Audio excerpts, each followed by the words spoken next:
ganito? Bakit ganito? Ano nangyayari sa nanay ko? Please.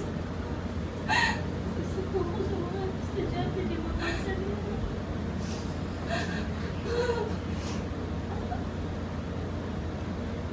Ano nangyari sa'yo? Tinatake po niya sa puso ko at pinapagalitan po na ng sex yung namin. Tinagamo po kasi siya. Nanay niya.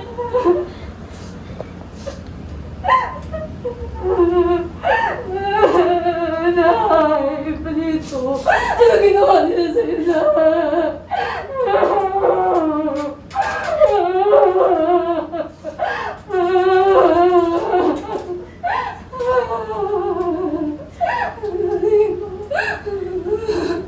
Nay, gising ko na.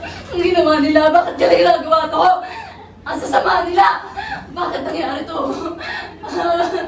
Nay, gising ka na. Nay. Nay, si nanay wala na. Cut! Next! Next, lipat na tayo sa bahay!